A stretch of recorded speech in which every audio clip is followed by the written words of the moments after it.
हा HMPV virus 2002-3 सालापासूनच भारतात असल्याची माहिती जे रुग्णालयाच्या डीन आणि बालरोग तज्ज्ञ डॉक्टर पल्लवी सापळे यांनी दिली आहे।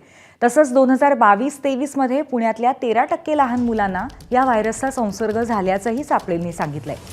आपल्याकडे आढळलेल्या HMPV बाधितांना विषाणू संसर्ग चीनमधून आलेल्या व्हायरसचा नाही असंही त्यांनी सांगितलंय। तसंच HMPV व्हायरसला घाबरण्याची गरज नसल्याचं बालरोग तज्ज्ञ डॉक्टर पल्लवी सापळेंनी म्हटलंय।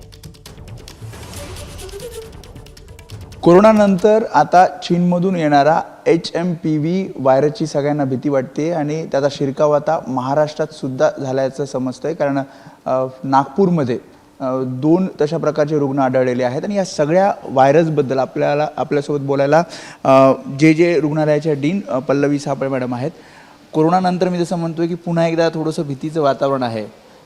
HMPV काय नेमका हा व्हायरस आहे आणि खरंच घाबरण्याचं कारण आहे का? घाबरण्याचं मुळीच कारण नाही आहे। हा चायनावरून आलेलाच नाही आहे। कोरोना जे व्हायरस होतं ते नवं व्हायरस होतं, म्हणून त्याला नॉवेल कोरोना व्हायरस म्हणत होते। नवीन होतं, आपल्याला कोणालाच त्याबद्दल माहीत नव्हतं।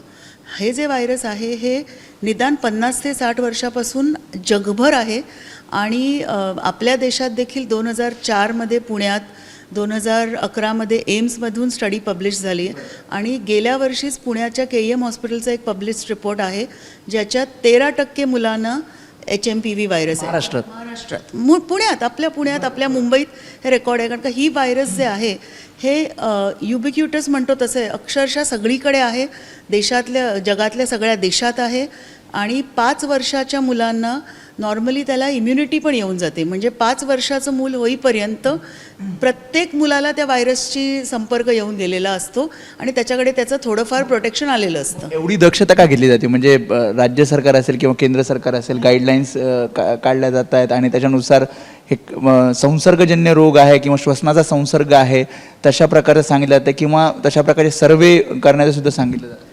नाही, संसर्गजन्य रोग आहेतच ना। म्हणजे सर्दी पडसा हा संसर्गजन्य रोग आहेच। मला झाला आणि मी समजा आपल्याशी हस्तलांतर केलं किंवा मी शिंकले न काही वापरता तर तुम्हाला होणारच आहे। पण तो संसर्गजन्य रोग हा चायनातून आलेला नाही आहे, हा नवा नाही आहे आणि त्याच्यात मृत्यूचं प्रमाण फार कमी आहे। ज्यांची प्रतिकारशक्ती कमी आहे त्यांनाच तो होतो। यामध्ये आणखी एक प्रश्न, कोरोना आणि HMPV मध्ये फरक नेमका काय आहे म्हणजे जेणेकरून लोक घाबरणार नाही? कोरोनामध्ये कॉम्प्लिकेशन जास्त व्हायची, पेशंट्समध्ये व्हेंटिलेटरमध्ये जाण्याचं प्रमाण जास्त होतं। कोरोना म्युटेट खूप व्हायचा, म्हणजे आपणच बघितलं की विविध लाटा आल्यात आणि कोरोनात लॉंग टर्म साईड इफेक्ट्स पण खूप होते, लॉंग कोविड ज्याला म्हटलं जातं। ह्यामध्ये हा संसर्गजन्य पण कमी आहे, साईड इफेक्ट लक्षणं सर्दी ताप खोकला हीच जास्त करून होतात। पण ज्यांना जास्त त्रास आहे त्यांनी डॉक्टरकडे जावं, पण ते प्रमाण खूपच कमी आहे त्या पेशंट। शेवटचा प्रश्न, होऊ नये यासाठी काय काळजी घ्यायची? जसा कधीही तुम्हाला सर्दी खोकला होऊ नये अशी तुम्ही इच्छा केली तरी होणारच आहे, पण त्याच्यासाठी प्रोटेक्शन काय जायचं तर मला जर सर्दी खर्च असेल तर शिंकताना खोकताना तोंड झाकावं, जमेल तेव्हा हात धुवावे, चेहऱ्याला हात लावू नये। जे कोरोनासाठी केलं तेच करायचं, पण मास्क वगैरेची गरज नाही आहे। मास्क त्यांनीच घालावा ज्यांना लक्षणं आहेत किंवा ज्यांची प्रतिकारशक्ती कमी आहे। केसेस वाढल्या, आता 2 केसेस आहेत नागपूरच्या, जर महाराष्ट्रात केसेस वाढल्या तरी घाबरायचं काय? घाबरायचं कारण केसेस वाढल्या म्हणजे काय, तुम्ही तपासण्या वाढवल्या, केसेस तेवढ्याच आहेत जेवढ्या गेल्या वर्षी होत्या। तुम्ही तपासण्या वाढवल्या की तुम्हाला पॉझिटिव्ह रिपोर्ट्स दिसू लागतील। RT-PCR करायला लागलात, हे डायग्नोज करायचा एकच मार्ग आहे, RT-PCR। आता समजा 10 जणांना सर्दी पडसं झालं आहे, त्यांचं आपण टेस्टिंग केलं तर त्यातले एखाद दुसरा HMPV येणारच आहे। रुग्णालयात काही विशेष वॉर्ड किंवा असं काही? जे केंद्र सरकारचे निर्देश आहेत आणि आमचे माननीय मंत्री हसन मुश्रीफ सरांनी जे निर्देश दिले त्याप्रमाणे सध्या काही स्पेशल प्रिकॉशन्स घेतले नाही जात आहेत।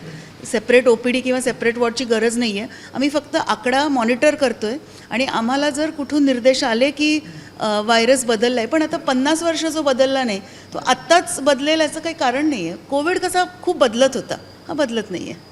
महाराष्ट्रातल्या अनेक लहान मुलांमध्ये HMPV व्हायरस आढळलेला आहे आणि त्यामुळे सर्दी ताप खोकल्यासारखाच हा व्हायरस आहे। त्यामुळे घाबरून न जाता योग्य ते उपचार करावेत आणि योग्य ती खबरदारी घ्यावी असंच सूचना त्यांनी केल्यात। कॅमेरामन अरविंद वारगेसह मी वेदांत नेब, ABP माझा, मुंबई। ABP माझा, उघडा डोळे बघा नीट।